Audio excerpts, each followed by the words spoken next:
Hello students, welcome to Free Online Class Assam. আজি আমি আলোচনা কৰিম তোমালোকৰ সপ্তম শ্ৰেণীৰ সমাজ বিচিত্ৰাৰ 6 নম্বৰ চেপ্টাৰ মধ্যযুগৰ ভাৰত। এইটো চেপ্টাৰৰ সকলো প্ৰশ্নটোবোৰ প্ৰথমৰ পৰা শেষলৈকে আলোচনা কৰা হৈছে আৰু প্ৰশ্নটো কিটা অতি ছুটি দিয়া হৈছে আৰু ইজিকে দিয়া হৈছে যাতে তোমালোকৰ বাবে ইজি হয় তোমালোকে সহজতে মনত ৰাখিব পাৰা। আৰু স্টুডেন্টস মন কৰিবা প্ৰত্যেকটো প্ৰশ্নতে দুটাকৈ এনসাৰ দিয়া হৈছে, এটা অলপ শৰ্টকে দিয়া হৈছে আৰু এটা অলপ এক্সপ্লেইন কৰি দিয়া হৈছে। সো তোমালোকৰ বাবে যেটো ইজি হয় তোমালোকে যেটো সহজ বুলি ভাবা তোমালোকে হেতু লিখিব পাৰা। ঠিক আছে? সো বলা কোৱেশ্চন কিটালৈ আগবাঢ়ো।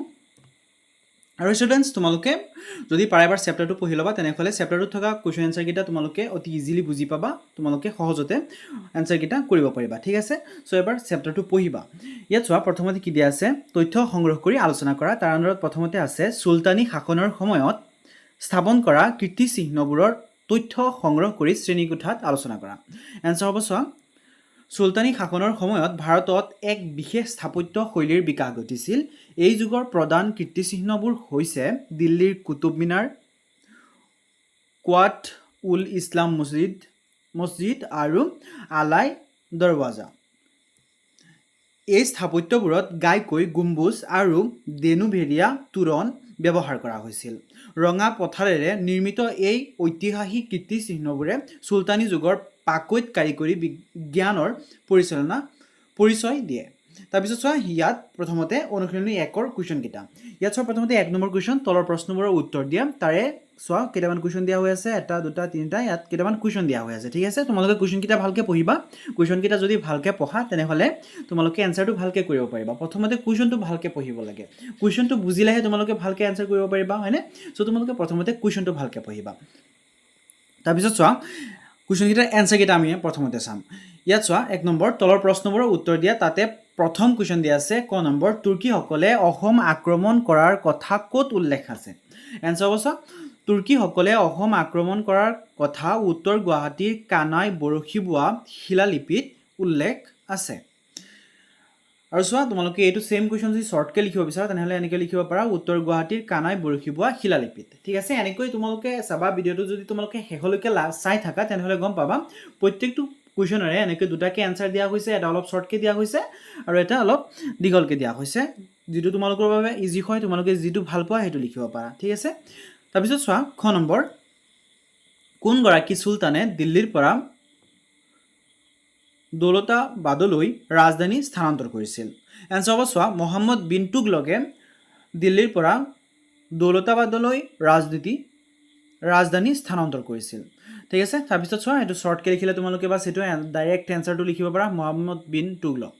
তাৰপিছত চোৱা নেক্সট কুৱেশ্চন ইবন বটুতা ক'ৰ পৰা ভাৰতলৈ আহিছিল। এনসাৰ হ'ব ইবন বটুতা মৰক্কোৰ পৰা ভাৰতলৈ আহিছিল। ঠিক আছে? তাৰপিছত চোৱা নেক্সট কুৱেশ্চন সৈয়দ বংশৰ প্ৰতিষ্ঠাপক কোন আছিল। এনসাৰ হ'ব চোৱা সৈয়দ বংশৰ প্ৰতিষ্ঠাপক আছিল খিজিৰ খা। কোন আছিলে? খিজিৰ খা আছিলে। তাৰপিছত চোৱা 19 নম্বৰ কুৱেশ্চন 1526 খ্ৰীষ্টাব্দৰ পানিপথৰ যুদ্ধত কোনে কাক পৰাস্ত কৰিছিল। ইম্পৰ্টেণ্ট কুৱেশ্চন হয়, মাৰ্ক কৰি ৰাখিবা। এনসাৰ হ'ব চোৱা 1526 খ্ৰীষ্টাব্দৰ পানিপথৰ যুদ্ধত ফৰগনাৰ অধিপতি বাবৰে ইব্ৰাহিম লোডিক পৰাস্ত কৰিছিলে। আৰু শৰ্টকে লিখিলে তোমালোকে এনেকৈ লিখিব পাৰা ফৰগনাৰ অধিপতি বাবৰে ইব্ৰাহিম লোডিক পৰাস্ত কৰিছিল। তাৰপিছত চোৱা নেক্সট কুৱেশ্চন কোনে দিল্লীত 3খন বজাৰ স্থাপন কৰিছিল। এইটো ইম্পৰ্টেণ্ট কুৱেশ্চন হয়। ঠিক আছে? মাৰ্ক কৰি ৰাখিবা। এনসাৰ হ'ব চোৱা আলাউদ্দিন খিলজীয়ে দিল্লীত 3খন বজাৰ স্থাপন কৰিছিলে। কোনে কৰিছিলে? আলাউদ্দিন খিলজীয়ে।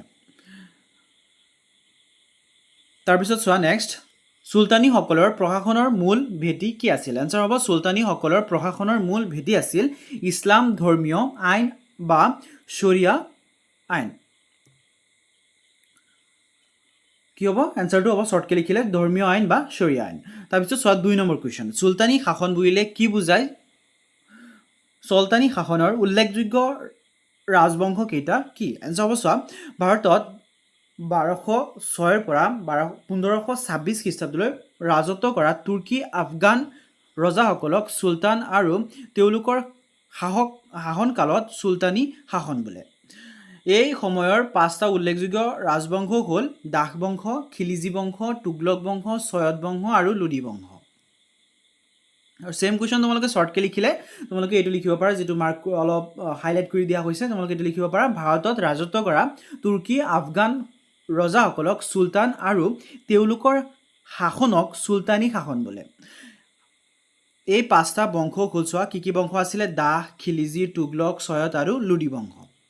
তাৰপিছত চোৱা নেক্সট কুৱেশ্যন, কুতুবুদ্দিন আইবাগে প্ৰতিষ্ঠা কৰা বংশটোক কিয় দাহ বংশ বোলা হয়? এনচাৰ হ'ব কুতুবুদ্দিন আইবাগে পূৰ্বতে এগৰাকী দাহ আছিল, সেয়েহে তেওঁ প্ৰতিষ্ঠা কৰা ৰাজবংশটো দাহ বংশ বুলি অভিহিত কৰা হয়। সেম কুৱেশ্যন তোমালোকে শ্বৰ্টকৈ লিখিলে এইটো লিখিবা, কুতুবুদ্দিন আইবাগে পূৰ্বতে এজন দাহ আছিল, সেয়েহে তেওঁ প্ৰতিষ্ঠা কৰা বংশটোক দাহ বংশ বোলা হয়। তাৰপিছত চোৱা নেক্সট কুৱেশ্যন, মহম্মদ বিন তুগলকক কিয় জ্ঞানী মূৰ্খ ৰজা বুলি কোৱা হয়? এনচাৰ হ'ব চোৱা মহম্মদ বিন তুগলকক জ্ঞানী আছিল যদিও সঠিক পৰিকল্পনাৰ অভাৱত তেওঁৰ ৰাজধানী স্থানান্তৰ আৰু তামৰ মুদ্ৰা প্ৰচলনৰ দৰে ডাঙৰ আঁচনিবোৰ সম্পূৰ্ণ বিফল হৈছিল। তেওঁৰ এই হঠকাৰী ভুল সিদ্ধান্ত আৰু বিফলতাৰ বাবে তেওঁক জ্ঞানী মূৰ্খ ৰজা বুলি কোৱা হয়।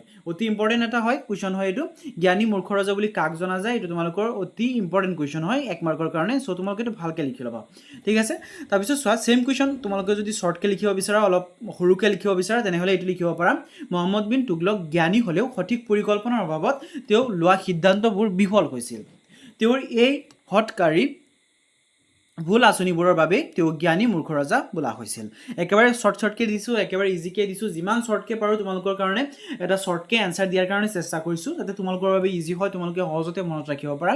এনেকৈ তোমালোকে প্ৰত্যেকটো ভিডিঅ'তে প্ৰত্যেকটো চেপ্টাৰৰ এনচাৰবিলাক এনেকৈ শ্বৰ্টকৈ আৰু এটা লং ফৰ্মত এটা শ্বৰ্ট ফৰ্মত পাই যাবা। চ' তোমালোকে সেইটোৰ কাৰণে চেনেলটো ছাবস্ক্ৰাইব কৰি ৰাখিব পাৰা, ঠিক আছে।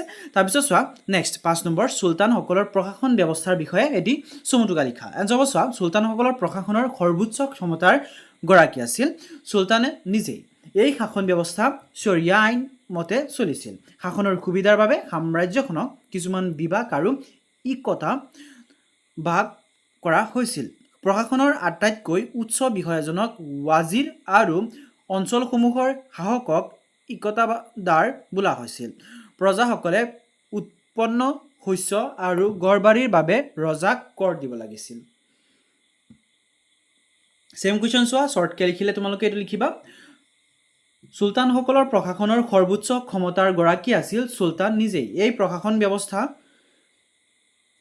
শৰিয়া আইনমতে চলিছিল। শাসনৰ সুবিধাৰ বাবে সাম্ৰাজ্যখনক কিছুমান ইকতাত ভাগ কৰা হৈছিল। প্ৰশাসনৰ প্ৰধান বিষয়াজনক ৱাজিৰ আৰু অঞ্চলৰ শাসকক ইকতাদাৰ বোলা হৈছিল। প্ৰজাই চুলতানক কৰ দিব লাগিছিল, ঠিক আছে। তাৰপিছত চোৱা নেক্সট কৰি চোৱা তাৰ আণ্ডাৰত কি কৈছে, মোগল বাদশ্বাহসকলৰ ৰাজসভাৰ কবি সাহিত্যিক আৰু তেওঁলোকক সাহিত্য কৃতিৰ এখন তালিকা প্ৰস্তুত কৰা। চ' তোমালোকে এইটো ইয়াৰ পৰা চাই ছেম টু ছেম লিখিব পাৰা, সাহিত্যিকৰ নাম আৰু তাৰপিছত সাহিত্যিক কীৰ্তিৰ নাম কি কি হ'ব চোৱা। প্ৰথমতে আবুল ফজল, এইটো কি হ'ব আইন ই আকবৰী আৰু আকবৰনামা তেওঁ লিখিছিলে। তাৰপিছত গুলবদন বেগম, এইটো কি কৰিছিলে হুমায়ুন নামা লিখিছিলে। তাৰপিছত আব্দুল কাদিৰ বা দাউনী কি লিখিছিলে চোৱা মুন্তাখাব উত্তা ৱাৰিখ। তাৰপিছত ফৌজি, এইটো আছিলে লীলাৱতী। তাৰপিছত জাহাংগীৰ, লীলাৱতীৰ অনুবাদ কৰিছিলে, ঠিক আছে। লীলাৱতীয়ে প্ৰথমতে বেলেগে লিখিছিলে, তাৰ অনুবাদ কৰিছিলে ফৌজিয়ে, ঠিক আছে। তাৰপিছত চোৱা নেক্সট জাহাংগীৰ কি লিখিছিলে তুজক ই জাহাংগীৰী। তাৰপিছত চোৱা অনুশীলনী 2ত দিয়া কুৱেশ্যনকেইটা, প্ৰথমতে 1 মাৰ্কৰ কেইটামান কুৱেশ্যন দিয়া আছে, তাৰপিছত কেইটামান 2 মাৰ্কৰ বা 3 মাৰ্কৰ কুৱেশ্যন দিয়া আছে, ঠিক আছে। তোমালোকে কুৱেশ্যনকেইটা ভালকৈ পঢ়িবা। ইয়াত চোৱা প্ৰথমতে আমি এনচাৰকেইটা চাম, কুৱেশ্যনকেইটা তোমালোকে পঢ়ি ল'বা, ঠিক আছে। ইয়াত চোৱা 1 নম্বৰ, তলৰ প্ৰশ্নবোৰৰ উত্তৰ দিয়া। তাৰ আণ্ডাৰত ক নম্বৰ কুৱেশ্যন আছে, মোগল সাম্ৰাজ্যৰ প্ৰতিষ্ঠাপক বাবৰ কাৰ বংশধৰ আছিল? এনচাৰ হ'ব চোৱা মোগল সাম্ৰাজ্যৰ প্ৰতিষ্ঠাপক বাবৰ তাইমুৰৰ বংশধৰ আছিল। আৰু শ্বৰ্টকৈ লিখিলে তোমালোকে ডাইৰেক্ট 1 মাৰ্কৰ কুৱেশ্যন হয়, যিহেতু তোমালোকে এনেকৈ লিখিব পাৰা ডাইৰেক্ট তাইমুৰৰ বংশধৰ আছিল বুলি এনেকৈ লিখিব পাৰা। তাৰপিছত চোৱা খ নম্বৰ, মোগল সাম্ৰাজ্যৰ বিস্তৃতি ক'ৰ পৰা ক'লৈ আছিল? এনচাৰ হ'ব মোগল সাম্ৰাজ্যৰ বিস্তৃতি পূবে বংগৰ পৰা পশ্চিম গুজৰাটলৈ আৰু উত্তৰে কবুলৰ পৰা দক্ষিণ কৰ্ণাটকলৈ আছিল। ইয়াত চোৱা তাৰপিছত বাবৰ নামা কি? এনচাৰ হ'ব চোৱা বাবৰ নামা হ'ল সম্ৰাট বাবৰৰ আত্মজীৱনী, ঠিক আছে। তাৰপিছত চোৱা নেক্সট কুৱেশ্যন, হেমচন্দ্ৰ বিক্ৰমাদিত্য উপাধি কোনে গ্ৰহণ কৰিছিল? এনচাৰ হ'ব ৱাজিৰ হিমুৱে হেমচন্দ্ৰ বিক্ৰমাদিত্য উপাধি গ্ৰহণ কৰিছিল। তাৰপিছত নেক্সট চুলহি কুল বুলিলে কি বুজায়? এনচাৰ হ'ব চুলহি কুল মানে হ'ল সকলোৰে সৈতে শান্তি তথা সহনশীল নীতি। এই নীতি আকবৰে প্ৰয়োগ কৰিছিল। আৰু শ্বৰ্টকৈ লিখিলে তোমালোকে এনেকৈ মাত্ৰ এটা শাৰীতে লিখিব পাৰা সকলোৰে সৈতে শান্তি তথা সহনশীল নীতি।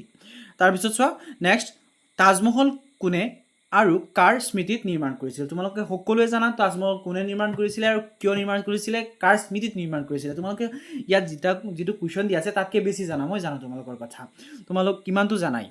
চোৱা এনচাৰটো কি হ'ব? তাজমহল মোগল সম্ৰাট শ্বাহজাহানে তেওঁৰ পত্নী মমতাজৰ স্মৃতিত নিৰ্মাণ কৰিছিল, হয়নে?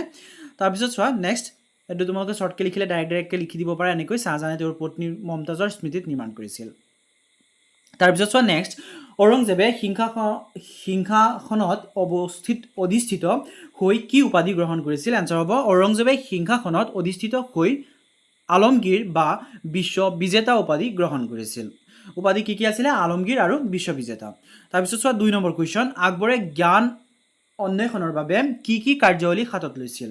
এনচাৰ হ'ব জ্ঞান অন্বেষণৰ বাবে সম্ৰাট আকবৰে তেওঁৰ ৰাজসভাত দেশৰ বিভিন্ন পণ্ডিতসকলক স্থান দিছিল। ইয়াৰ উপৰিও তেওঁৰ পৃষ্ঠপোষকতাত মহাভাৰত, ৰামায়ণ, ভাগৱত গীতা আৰু পঞ্চতন্ত্ৰৰ দৰে প্ৰসিদ্ধ সংস্কৃত গ্ৰন্থসমূহ পাৰ্চী ভাষালৈ অনুবাদ কৰা হৈছিল। আৰু তোমালোকে ছেম কুৱেশ্যন শ্বৰ্টকৈ লিখিলে তোমালোকে এইটো লিখি ল'বা, জ্ঞান অন্বেষণৰ বাবে সম্ৰাট আকবৰে তেওঁৰ ৰাজসভাত পণ্ডিতসকলক স্থান দিছিল, লগতে তেওঁৰ পৃষ্ঠপোষকতাত মহাভাৰত, ৰামায়ণ আৰু গীতাৰ দৰে গুৰুত্বপূৰ্ণ সংস্কৃত গ্ৰন্থসমূহ পাৰ্চী ভাষালৈ অনুবাদ কৰা হৈছিল। তাৰপিছত চোৱা নেক্সট, জিজিয়া কৰ বুলিলে কি বুজায়? এনচাৰ হ'ব জিজিয়া কৰ হ'ল মুছলমান শাসকসকলে অমুছলমান প্ৰজাসকলৰ ওপৰত আৰোপ কৰা এক প্ৰকাৰৰ কৰ। নিজৰ জীৱন আৰু সম্পত্তিৰ সুৰক্ষাৰ বিনিময়ত প্ৰজাসকলে ৰজাক এই কৰ দিব লাগিছিল।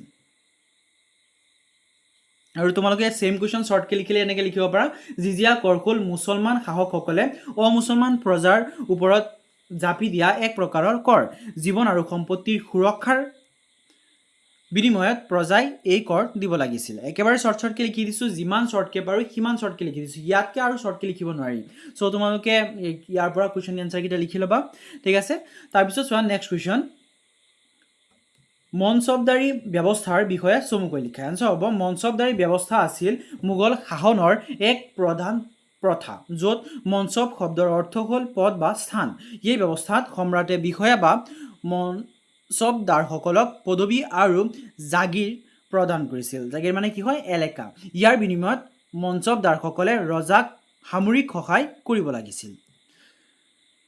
ছেম কুৱেশ্যন তোমালোকে শ্বৰ্টকৈ লিখিলে এনেকৈ লিখি ল'বা, ইয়াৰ পৰা মনচবদাৰী ব্যৱস্থা আছিল মোগলসকলৰ এক প্ৰধান প্ৰশাসনিক ব্যৱস্থা। মনচব পদ বা স্থান, মনচব মানে কি হয়? পদ বা স্থান হয়।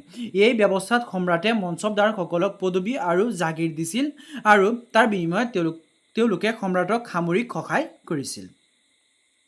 তাৰপিছত চোৱা, দলগত কাৰ্যৰ আণ্ডাৰত কি দিয়া হৈ আছে? চুলতানী আমোলৰ প্ৰশাসন আৰু মোগলসকলৰ প্ৰশাসনৰ মাজত পাৰ্থক্যবোৰ বাছি উলিওৱা। এনচাৰ হ'ব চোৱা, চুলতানী যুগৰ শাসকসকলক চুলতান আৰু মোগল যুগৰ শাসকসকলক কি বুলি কোৱা হৈছিলে? বাদশ্বাহ বোলা হৈছিল। চুলতানী প্ৰশাসনতকৈ মোগল প্ৰশাসন বহুখিনি বেছি শক্তিশালী আৰু সুসংগঠিত আছিল। মোগলসকলে সামৰিক দিশত মনচবদাৰী ব্যৱস্থা চলাইছিল, কিন্তু চুলতানে একতা প্ৰথা ব্যৱহাৰ কৰিছিল। ইয়াৰ উপৰি মোগল প্ৰশাসন ধৰ্মৰ ক্ষেত্ৰত চুলতানী আমোলতকৈ বেছি উদাৰ আছিল। তাৰপিছত চোৱা নেক্সট কি দিছে, মোগলসকলৰ শাসন দীৰ্ঘকাল হোৱাৰ মূলতে কি কি কাৰক আছিল?